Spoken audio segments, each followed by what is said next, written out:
Joining us here on the show is a good friend of mine. Got to spend some QT, quality time, drinking beers and eating monstrous cheese-laden burgers in Minnesota for the Super Bowl.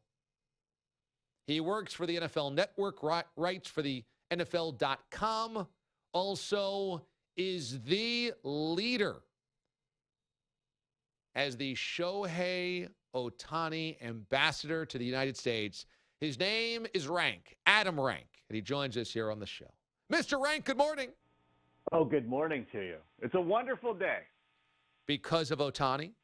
Well, I mean, that's part of it. I mean, actually, the Otani thing has been great, but it's also been a little bit of a burden on my life because I've had to keep the kitchen open overtime as I'm serving crow to the national baseball writers just across the country. It's like, oh, yeah, remember when all you guys said that he should go to Salt Lake, that he wasn't ready, and that you'd listen. You don't want to give him credit when his first major league at bat. And if I sound upset, I don't mean to.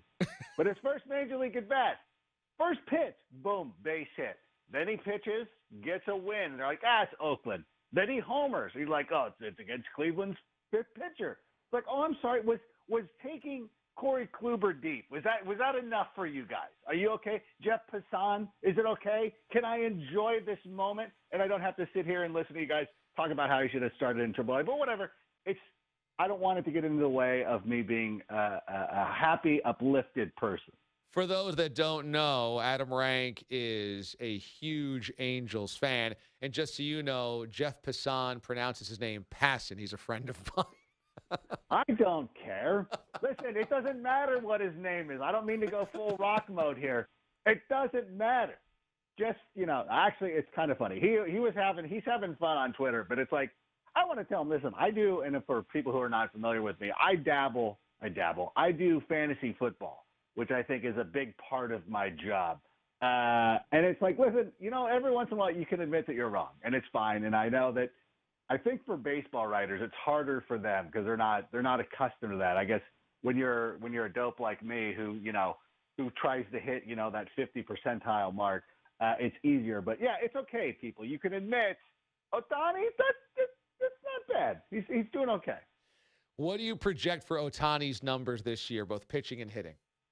Let's see. He's going to hit 400, 30 games. No. I think the modest expectations coming in were, I thought it seemed like a low bar, but 10 wins, 10 home runs. Obviously, he's got 2 home runs right now, which I think is a pretty good clip. And obviously, it's going to be hard to maintain the pace. And, of course, the excitement is just really started to swell here in Southern California. The one thing that I really liked and what I liked about his approach yesterday, because he got a home run in his second at bat when it was a second time seeing Kluber, because I think a lot of people were worried about how he's going to adjust to major league pitching. And so the first at bat, I'm not sure he did get the bat off his shoulder once, fouled one off, but struck out on basically 4 pitches. Actually it was 4 pitches, struck out on 4 pitches. And you're like, oh boy, because like as Angel fans, we're accustomed to expecting the worst. So, we're one of those, we're that guy in the horror movie that's like, I know something's going to go wrong. So, we're always nervous. And so he allowed, he looked not great in that first at bat, but then he came back, made the adjustment. Of course, Kluber was tilting a little bit because Andrelton Simmons had bunted.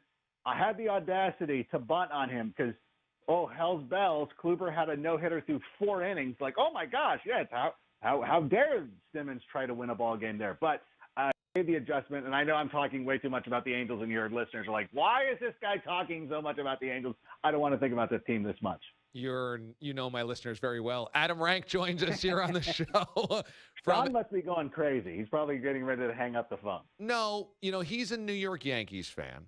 And he was one of the bozos that booed on opening day. He was at the stadium, Giancarlo Stanton. He booed Stanton and said he should be benched. They need to try to wake him up, send a message. And then yesterday, Giancarlo Stanton hits a home run. What do you say to Yankee fans like Mraz that think that they're the ones that woke up Giancarlo? Yeah, it was all you guys. It was you booing him. It was the lucky jersey you were wearing. All that stuff directly impacted one of the best players in the game actually coming around. It's funny. this is why people say, like, well, why did Otani sign with the Angels and not another team? Like, what, you want to go get booed in New York after? Did he let off? Like, his first game with the Yankees. Had two home runs. 2 home runs. 2 home runs. I'm sorry. But yes, 2 home runs. And like that, you felt the need. Like, that's the one.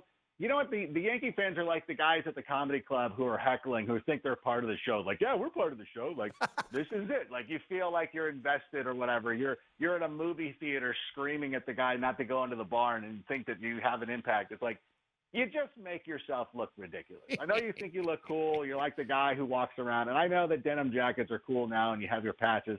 They're a little ironically cool now. But whatever. But you're like that person. You're like, you're kind of overstating your importance, but God love Yankee fans because I love their exuberance. Adam Rank joins us from NFL Network and NFL.com. Let's talk about the NFL draft. If I project, I was told there was going to be no draft talk. It was going to be wall-to-wall Otani, but it's okay. I guess I'll grant you because we go way back. I think he picked up a round of beers, as you said, in Minnesota. So I feel like I owe you. Okay, well, I'm glad that you feel that way. So let's take the DeLorean into 2028, 10 years from now. Which quarterback of this draft class has a Super Bowl ring? Ooh, that's fun.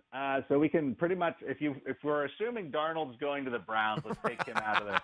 And if Rosen goes to the Jets, you're like, who are the Patriots going to draft? Who's the curtain jerker quarterback that nobody is thinking about who's going to end up landing with the Patriots as a backup? But I do really like Darnold. I think that a lot of people don't understand that he was not given the best coaching here at USC. He was great right out of the gate, and then I think once he got the opportunity to be really coached by Clay Helton and all those guys, that's when it started to go downhill. And hopefully the coach that takes over for Hugh Jackson next season will be able to maximize all of his talent and get him to the next level. Because he's certainly going to – because you know that's going to happen because they're going to draft him, and Hugh Jackson's going to be like, look, he's going to redshirt this year. He's not going to play at all. And then all of a sudden, you know, they start 1-4, and Hugh Jackson's trying to save his job. So poor Tyrod Taylor, and it won't be his fault, but he'll be benched.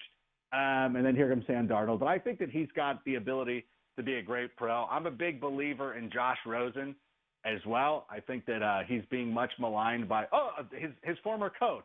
Like, oh, yeah, nice job, Jim. I guess I shouldn't say too much because he does work for the NFL Network now with Pass to the Draft, which you can watch at 5 o'clock Eastern. Nice. But anyway, thank you. I sat through 8 minutes of plugs from you coming into the show, so I figure I can sneak one in. I love how you're sitting there telling everybody – Here's how you can listen to the show you're already listening to. You can do it on Sirius. You can do it on Facebook, like whatever it was.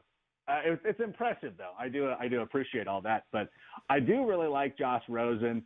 I feel like a lot of people will take this as an insult, but to me, he's got a lot of Jay Cutler in him, and I'm a huge Jay Cutler fan. I really thought that he was never truly given the opportunity, given the amount of offensive coordinators he was playing with over the course of his career, and it really derails a good quarterback. I mean, I spent a lot of time with David Carr, and I was like, it does matter, right? Because at some point, you want the consistency of coaching and being with a proper organization. Because, I mean, obviously these guys have the talent to make it to the NFL level. And I know that Jim Mora was put off by millennials, but here's the news flash, Jim. Every one of these quarterbacks is a millennial. They all have they're social media savvy and everything like that. So I think that he can I think he's really going to be good. And I think a lot of people are now, even USC fans are like, I kind of hope he does well, just to put it in Jim Mora's face. So I think both those guys are going to be great. Baker Mayfield, I'm not quite as sold on. And I think Josh Allen is a little bit better than people give him credit. I think they're getting a little too crazy with the arm comparisons where they're like, yeah, I thought, because draft Twitter is out of control. And when guys are like, I know, like, Brett Favre had an okay arm, and you're like, hold on. I'm going to stop you right there. Like, as a Bears fan, even I have to begrudgingly admit, like, look, Brett Favre had a great arm. Like, do you not remember that overthrow he had in the 95 NFC Championship game? Like, a guy with a normal arm can't overthrow Robert Brooks by 20 yards and make it land in Larry Brown's hand. So don't knock him, but I think Josh Allen, a lot better than people think. I went back and watched this game at Boise State. So I saw some things. I saw some athleticism. His receivers didn't always help him out. So I think he also could do pretty well. But if I have to answer your question 6 minutes later, I'm going to go. I'm sorry. I'm breaking it. I got in the break it down mode. I'm sorry, DA. This is what I do. You should know as well as anybody. This is what I do. I just get on a subject and I get rolling. You really do. And so at the end of the day, I don't know if you answered the question. I didn't. I definitely avoided making the proclamation. You know what? I will. I'll say. Oh gosh. I'll say Sam Darnold, even though he's going to the Browns. Yeah, because the Browns are going to win one eventually. I really do believe that. I think that Sam Darnold ends up being the best quarterback. Okay. Final question: who's the best non-quarterback in this draft?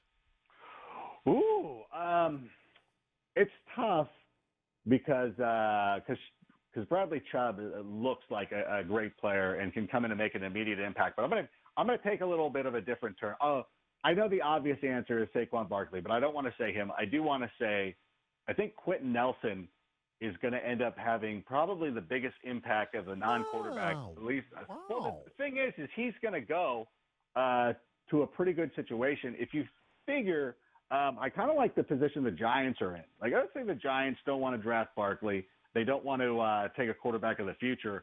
And if you took Quentin Nelson and you paired him with Nate Solder, and then that side of the offensive line is set for the next decade, and you can see the importance because a number of years ago, and I think you might have been there at Radio City Music Hall when the crowd was buzzing in anticipation of the Cowboys drafting Johnny Manziel. Like, it just made too much sense. And it was like, it's like going to WrestleMania and you know that Daniel Bryan's going to win the title and everybody's just waiting for that moment. Everybody's waiting to erupt.